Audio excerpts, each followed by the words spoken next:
স্থানীয় সংবাদ পড়ছি ধৃতি সেন শর্মা। বিশেষ খবর হলো, দক্ষিণ চব্বিশ পরগনার ঢোলাহাটে পুলিশি লকআপে মারধরের পর অসুস্থ যুবকের মৃত্যুর ঘটনার তদন্তের দায়িত্ব নিয়েছে সিআইডি।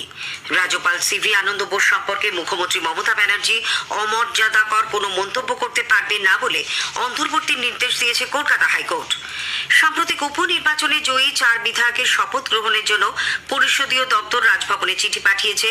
এদিকে উপনির্বাচনে যারা ভোট দিতে পারেনি, বিজেপি তাদের নিয়ে রাষ্ট্রপতির সঙ্গে দেখা করার আর্জি জানিয়েছে। সংসদের বাজেট অধিবেশনের আগে 21 রবিবারের সর্বদলীয় বৈঠকে 21 জুলাইয়ের অনুষ্ঠানের জন্য তৃণমূল কংগ্রেস যোগ দিতে পারবে না বলে জানিয়েছে। আজ মহরম, ইসলাম বর্ষপঞ্জির পবিত্র মাসের প্রথম 10 দিনে এই পালিত হচ্ছে মহরম। আজ থেকে টানা 3 দিন দক্ষিণ চব্বিশ পরগনা, পূর্ব মেদিনীপুরের সব মৎস্যজীবীদের সমুদ্রে যাওয়ার উপর নিষেধাজ্ঞা আরোপ করা হয়েছে। আসছি বিস্তারিত খবরে। দক্ষিণ চব্বিশ পরগনার ঢোলাহাটে পুলিশি লকআপে মারধরের পর অসুস্থ যুবকের মৃত্যুর ঘটনার তদন্তের দায়িত্ব নিয়েছে সিআইডি। গতকাল তারা রাজ্য পুলিশের কাছ থেকে এই তদন্তভার হাতে নেয়। এই ঘটনায় ঢোলাহাট থানার সাব ইন্সপেক্টর রাজদীপ সরকার ও আইসি মানুষ চট্টোপাধ্যায়ের বিরুদ্ধে মৃত যুবকের পরিবার অভিযোগ দায়ের করেছিলেন। সেই অভিযোগের তদন্ত করবে সিআইডি।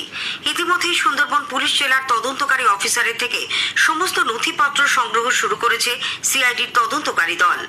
উল্লেখ্য, ঘাট বকুলতলা গ্রামের বাসিন্দা 22 বছরের আবু সিদ্দিক হালদারকে চুরির অভিযোগে 1 জুলাই রাতে আটক করে ঢোলাহাট থানার পুলিশ। কার্যত 3 দিন পর 4 জুলাই চুরির অভিযোগে কাকদ্বীপ মহকুমা আদালতে পেশ করা হয় আবু সিদ্দিককে। ওই দিন জামিন পাওয়ার পর গুরুতর অসুস্থ হয়ে পড়েন তিনি। এরপর একাধিক সরকারি হাসপাতালে ঘোরার পর 8 জুলাই কলকাতায় একটি নার্সিং হোমে তাকে ভর্তি করা হয়। ওই দিনই রাতে তার মৃত্যু হয়। থানার লকআপে সিদ্দিককে দফায় দফায় মারধর করার অভিযোগে ঢোলাহাট থানায় টানা 2 দিন বিক্ষোভ চলে।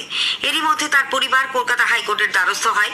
বিচারপতি অমৃতা সিনহা দ্বিতীয়বার ময়না তদন্তের নির্দেশ দেন। 13 জুলাই কবর থেকে দেহ তুলে দ্বিতীয়বার এই ময়না তদন্ত হয়। কেউ নিজের হাতে আইন তুলে নিতে চাইলে তার বিরুদ্ধে কঠোর পদক্ষেপ করা হবে। সেক্ষেত্রে রাজনীতির কোনো রং দেখা হবে না। রাজ্য পুলিশের মহানির্দেশক রাজীব কুমার গতকাল নবান্নে এই বার্তা দেন। একই সঙ্গে কোনো ধরনের অপ্রীতিকর পরিস্থিতি তৈরি হলে সঙ্গে সঙ্গে তা পুলিশকে জানানোরও তিনি পরামর্শ দিয়েছেন। সম্প্রতি রাজ্যে একাধিক গণপিটুনির ঘটনা ঘটে। পরিস্থিতির জন্য অনেকেই পুলিশের নিষ্ক্রিয়তাকেই দায়ী করেছিলেন। এ ব্যাপারে সাংবাদিকদের প্রশ্নের উত্তরে রাজীব কুমার বলেন, পুলিশ পরিস্থিতির ওপর নজর রাখছে। কোথাও কোনো সমস্যা হলে নিজেরা আইন হাতে তা তুলে না নিয়ে পুলিশকে জানাতে আর্জি জানান তিনি। রাজ্যপাল সিভি আনন্দ বোস সম্পর্কে মুখ্যমন্ত্রী মমতা ব্যানার্জি অমর্যাদাকর কোনো মন্তব্য করতে পারবেন না বলে কলকাতা হাইকোর্ট জানিয়েছে। গতকাল এক অন্তর্বর্তী নির্দেশে মুখ্যমন্ত্রী ছাড়াও তৃণমূল কংগ্রেস নেতা কুণাল ঘোষ এবং ওই দলের 2 বিধায়ক সায়ন্তিকা বন্দ্যোপাধ্যায় ও রেয়াত হোসেন সরকারকে রাজ্যপালের পক্ষে অসম্মানজনক মন্তব্য করা থেকে বিরত থাকার নির্দেশ দেন বিচারপতি কৃষ্ণা রাও। 2 বিধায়কের শপথ গ্রহণ নিয়ে মন্তব্যের জন্য মুখ্যমন্ত্রীর বিরুদ্ধে আদালতে মানহানির মামলা করেছিলেন রাজ্যপাল। সেই মামলাতেই গতকাল এই অন্তর্বর্তী নির্দেশ দেওয়া হয়। রাজ্যপাল হাইকোর্টের এই নির্দেশকে স্বাগত জানিয়েছেন। তিনি বলেন, Truth will triumph. I wish and pray God throws light on the path of Mamata Banerjee. I dedicate myself at the service of the people of Bengal. এদিকে সাম্প্রতিক উপনির্বাচনে জয়ী 4 বিধায়কের শপথ গ্রহণের জন্য পরিষদীয় দপ্তর রাজভবনে চিঠি পাঠিয়েছে। রাজ্য বিধানসভার অধ্যক্ষ বিমান বন্দ্যোপাধ্যায় বলেছেন, শপথ গ্রহণের বিষয়ে রাজ্যপাল কি পদক্ষেপ নেবেন তা নির্ভর করছে তার উপরেই। তবে শপথ গ্রহণ নিয়ে বিধানসভা আর দেরি করবে না। আগামী সোমবার 22 জুলাই শুরু হচ্ছে বিধানসভার অধিবেশন। রাজভবনের পক্ষ থেকে শপথ গ্রহণের জন্য কোনো উদ্যোগ না নেওয়া হলে 4 বিধানসভা কেন্দ্রের সাম্প্রতিক উপনির্বাচনে জয়ী সদস্যদের বিধানসভাতেই শপথ গ্রহণ করানো হবে বলে অধ্যক্ষ আগেই ইঙ্গিত দেন। উল্লেখ্য, সার্টিফিকেট পাওয়ার 1 মাস পর বরানগরের বিধায়ক সায়ন্তিকা বন্দ্যোপাধ্যায় ও ভগবানগোলার বিধায়ক রেয়াত হোসেন সরকার শপথ গ্রহণ করেন। এই নিয়ে রাজভবন ও রাজ্য সরকারের মধ্যে দীর্ঘ টানাপোড়েন চলে। সাম্প্রতিক উপনির্বাচনে যারা ভোট দিতে পারবেননি, বিজেপি তাদের নিয়ে রাষ্ট্রপতির সঙ্গে দেখা করার আর্জি জানিয়েছে। রাজ্যের 4 বিধানসভা কেন্দ্রের ওই উপনির্বাচনে একটা বড় অংশের মানুষ ভোট দিতে পারেননি বলে বিরোধী দলনেতা শুভেন্দু অধিকারী অভিযোগ করেন। এরকম 100 জনকে নিয়ে তিনি গতকাল রাজভবনে রাজ্যপাল সিভি আনন্দ বোসের সঙ্গে দেখা করেন। পরে সাংবাদিকদের শ্রী অধিকারী বলেন, আমি রাজ্যপাল মহোদয়কে বলেছি আমাদের এই যারা আপনার কাছে এসছে এদের সঙ্গে রাষ্ট্রপতি মহোদয়ের দেখা করার ব্যবস্থা আপনাকে করতে হবে। আমরা রাষ্ট্রপতি ভবনে এই যাদের ভোট দিতে দেয়নি তাদেরকে নিয়ে রাষ্ট্রপতি মহোদয়কে বলতে চাই, you are the constitutional head of our country. আপনি দেখুন পশ্চিমবঙ্গে কি চলছে। এই প্র্যাকটিস যদি বন্ধ না করেন সব নির্বাচনে একই জিনিস করবে।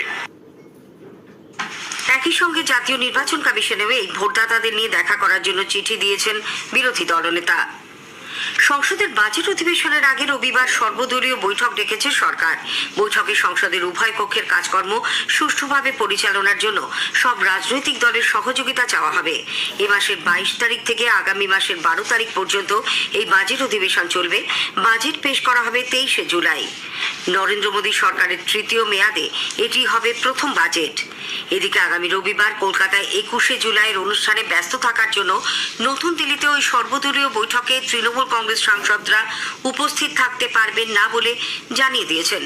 রাজ্যসভায় তৃণমূলের নেতা ডেরেক ওব্রায়েন সংসদ বিষয়ক মন্ত্রী কিরেন রিজিজুকে চিঠি দিয়ে একথা জানান বলে দলীয় সূত্রে জানা গেছে। চিঠিতে ডেরেক ওব্রায়েন 21শে জুলাই তারিখটির ঐতিহাসিক গুরুত্ব ব্যাখ্যা করেছেন। স্থানীয় সংবাদ শুনছেন আকাশবাণী কলকাতা কেন্দ্র থেকে। আজ মহরম, ইসলাম বর্ষপঞ্জির পবিত্র মাসের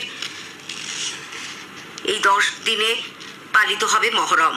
আশুরার এই 10ম দিনটিতে ইসলাম ধর্মাবলম্বীরা কারবালা মরু প্রান্তরে অত্যাচারী এজিদের বাহিনীর হাতে পয়গম্বর হযরত মুহাম্মদের দৌহিত্র ইমাম হোসেনের সপরিবার শহীদ হওয়াকে স্মরণ করে শোক পালন করেন। কালো পোশাকে তাজিয়া দুলদুল নিয়ে মিছিল করে হায় হাসান হায় হোসেন বিলাপ করতে করতে তারা সামিল হন নকল কারবালার প্রতীকী যুদ্ধে। শোকের এই দিবস পালন নির্বিঘ্ন রাখতে সব রকমের ব্যবস্থা নেওয়া হয়েছে। রাজ্য পুলিশ প্রশাসন সুষ্ঠুভাবে মহরম পালন ও নিরাপত্তা রক্ষায় বিশেষ উদ্যোগ নিয়েছে। কলকাতা সংলগ্ন এলাকায় আজ বেশ কয়েকটি মহরমের মিছিল বেরোনোর কথা। এজন্য শহর জুড়ে থাকছে একাধিক পুলিশ পিকেট। পুলিশের টহলদারি গাড়িও শহর জুড়ে নজরদারি চালাবে। এদিকে মহরমের প্রাকারে মুর্শিদাবাদের সুতিতে লাঠি খেলা দেখতে গিয়ে তরোয়ালের হাতল খুলে লোহার অংশ পেটে ঢুকে এক বালকের মৃত্যু হয়েছে। ওয়াসিকুল শেখ নামে 10 বছরের এই ছেলেটির বাড়ি শামশেরগঞ্জ থানার দুর্গাপুর গ্রামে। এই ঘটনায় এনামুল শেখ নামে বছর 50-এর আরেক ব্যক্তি আহত হন। পুলিশ সূত্রে জানা গেছে জগতাই অধিকারীপাড়া এলাকায় গতকাল মহরমের লাঠি খেলা চলছিল। ওয়াসিকুল, এনামুল সহ আরো কয়েকজন রাস্তার ধারে দাঁড়িয়ে খেলা দেখছিল। সেই সময় হঠাৎই একজনের হাত থেকে তরোয়ালের হাতল খুলে যায়। লোহার অংশটি ছিটকে বেরিয়ে লাগে এনামুলের হাতে। তারপর তা ওয়াসিকুলের পেটে ঢুকে যায়। রক্তাক্ত অবস্থায় হাসপাতালে নিয়ে যাওয়ার পথে মৃত্যু হয় 10 বছরের ওই বালকের।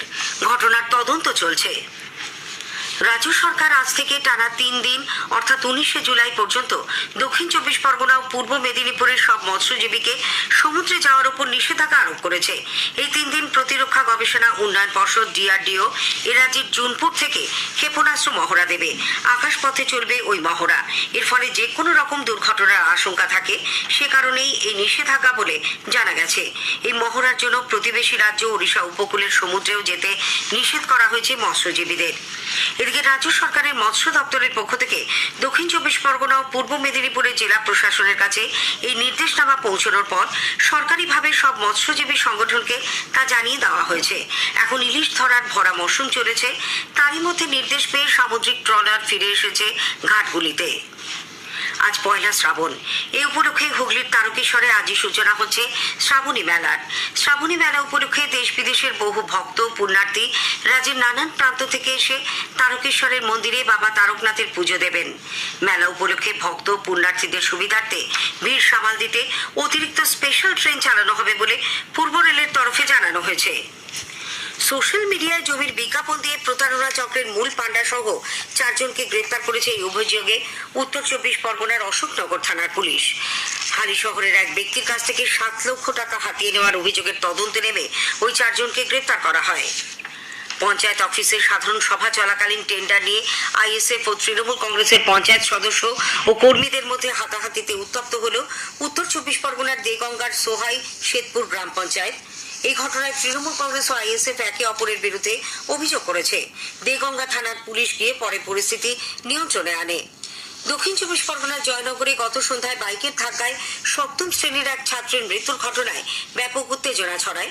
স্কুল ছুটির পর বাড়ি ফেরার সময় বেলপুকুর মাঠের কাছে একটি বাইক নিয়ন্ত্রণ হারিয়ে মেয়েটিকে ধাক্কা মারে। ঘটনাস্থলেই তার মৃত্যু হয়। এরপর উত্তেজিত জনতা রাস্তা অবরোধ করে বিক্ষোভ দেখাতে থাকেন।